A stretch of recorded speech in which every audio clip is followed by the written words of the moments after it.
Bago nga tayo magsimula ay isang malaking shoutout kay Sir Ronald Berbosidad at gayon na rin kay Small Collabs. Salamat po sa pagsuporta sa aking maliit na channel.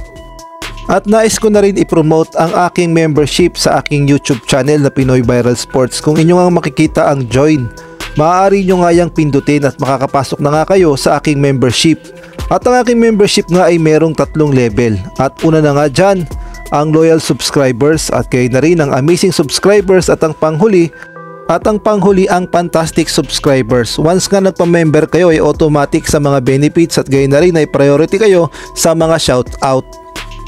Update muna nga tayo sa mundo ng PBA. Maingay nga ngayon ang pangalan ni Bobby Ray Parks, partikular na sa mga trade rumors. Alam naman natin itong si Bobby Ray Parks ay naglalaro ngayon sa Japan B-League at malapit na ring matapos ang kanyang kontrata. Kaya naman ayon nga sa mga report ay mukhang babalik nga si Bobby Ray Parks sa PBA at mukhang kursunada nga daw siyang kunin ng Barangay Ginebra. At ayan nga ang mga naglalabasang mga report at ang posibleng nga daw kapalit ni Bobby Ray Parks dahil alam naman natin na yung rights nga ay nasa talk and text pa rin, kaya naman ibibigay nga daw ng Barangay Ginebra itong si Jeremiah Gray plus ang kanilang future picks upang makuha lamang ang rights dito kay Bobby Ray Parks at upang makapaglaro na sa Barangay Ginebra. At kung sakali mang magkatotoo ang trade na to, fair trade lang bang mangyayari at tama lang ba na ibigay na si Jeremiah Gray sa talk and text? At itong si Bobby Ray Parks, uubra kaya siya sa sistema ni Coach Tim Cone? Maaari kayong magbigay ng komento dyan sa comment section.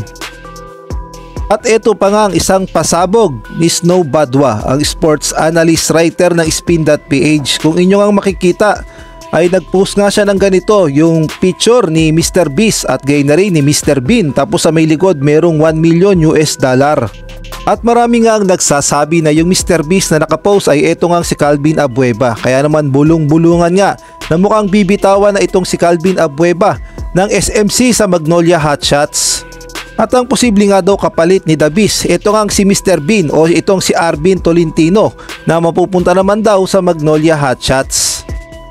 At dumako na nga tayo sa Gilas update. Alam naman natin kahapon na nagkaroon nga ng open Gilas practice ang Gilas Pilipinas para nga sa mga fans at ginanap nga ito sa may PhilSports Arena. Kaya naman tuwan-tuwa ang mga fans nang makita ang kanilang mga manok at ang kanilang mga paboritong Gilas players. At naging positive naman ang lahat at masayang-masaya din ang mga Gilas players dahil naipakita nila sa huling pagkakataon ng kanilang practice bago nga sila pumunta sa Hong Kong sa mga Gilas fans ang kanilang ginagawa kapag nagkakaroon nga sila ng training under Coach Tim Cone. Ngunit hindi pa rin maiwasan na magkaroon ng mga komento.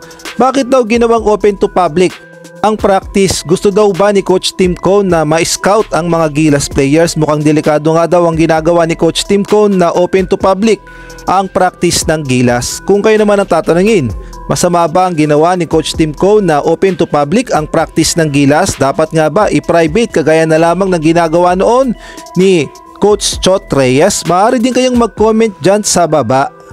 Samantalang ang second center nga ng Gilas Pilipinas na si Abay ay nagpakita nga kagabi, ngunit hindi nga siya maglalaro sa first window. Kumbaga, reserve lamang siya ni Coach Tim Cone, ngunit kasama pa rin siya sa lineup ng Gilas Pilipinas. At kasama din si Abay na lumipad pa Hong Kong. At marami rin ang nakapansin na talaga namang masayang-masaya ang mga Gilas players under Coach Tim Cone at talaga namang ganadong-ganado sa mga ginagawa nilang drills dito nga sa kanilang last practice bago nga sila pumunta ng Hong Kong. At marami din ang natuwa dito nga sa bagong tandem ng Gilas Pilipinas, ang Justin Brownlee at Kai Sotto tandem. Dito nga makikita natin na maganda ang kanilang connection at nakakaamuyan nga sila sa chemistry.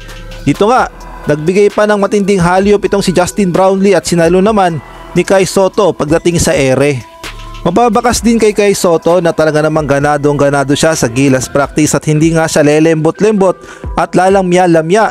Marami nga nakapansin na lalong tumigas ang pangangatawan ni Kai Sotto, lalong-lalo na pagdating sa pustian sa ilalim. Lalo nga naging solid ang pangangatawan ni Kai Sotto, kaya naman nakakatuwa talaga na makita si Kai Sotto na ganito kaganado. At dito nga nakikita nyo, nagsushooting pa nga siya ng 3 points. Mukhang gumaganda na rin ang tira sa labas ni Kai Sotto, kaya naman excited na ang lahat na mapanood siya sa laban kontra nga sa Hong Kong.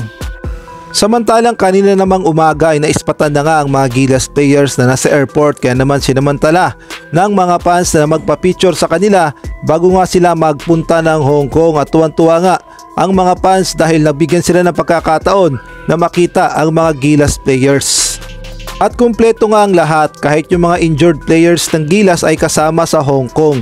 At kani-kanina nga lang ay eto nga, nasa Hong Kong na nga ang mga Gilas players at handang-handa na nga sila sa kanilang unang laban. At sa ibang balita naman, eto ngang Chinese Taipei na makakalaban ng Gilas sa February 25, mukhang malaki nga ang problema. Kasi sa kanilang social media page ay wala ngang nagpupunta sa kanilang ginagawang practice, kaya naman hirap na hirap nga silang paghandaan ang kanilang laban sa Gilas Pilipinas at gayon na rin sa New Zealand. Ayon kasi sa kanilang report dito nga sa Chinese Taipei page, nakakaproblema nga sila sa mga players dahil bumangga nga sa schedule ng kanilang liga sa Taiwan yung schedule naman ng laban sa FIBA Asia Cup qualifiers, kaya naman yung mga players ay naiipit at hindi nga nila alam kung saan ba sila magkikipag-participate, sa FIBA Asia Cup ba o sa kanilang sariling liga. At ayon pa nga sa kanilang mga report ay 6 hanggang 7 players lamang yung nakikipag-participate sa kanilang practice, kaya naman mukhang wala nga talaga silang mabubuong program at mukhang yamadong-yamado talaga ang Gilas kapag nakaharap nila itong Chinese Taipei. Dito nga makikita natin ay ilan lang yung mga Chinese Taipei players na umaattend ng kanilang practice, tapos nalalapit na ang laban. Wala nga silang magagawa dyan at kailangan din talaga nilang mag-adjust ng todo. At wala na rin silang gagamiting naturalized player dahil yung kanilang naturalized player ay na rin sa kanilang report itong si Atino ay hindi na nga nila i-renew ang kontrata. Ang sabi nga dito sa report, Chinese men's basketball team is sure not to renew Atino. So lumalabas na kapag nakaharap nga nila yung Gilas Pilipinas sa February 25 ay wala nga silang maayos na practice, wala silang maayos na program at gayon na rin ay wala din silang gagamitin na naturalized player. Kaya naman nangangamoy na 2-0 na siguro ang Gilas Pilipinas sa first window ng FIBA Asia Cup dahil alam naman natin na ang Gilas ay nakapaghanda, tapos yung mga niline up pa ni Coach Tim Cone ay talaga namang mga star player at sobrang solid, kaya naman yamadong-yamado ang Gilas sa kanilang magiging laban kontra nga sa Hong Kong at gayon na rin sa Chinese Taipei.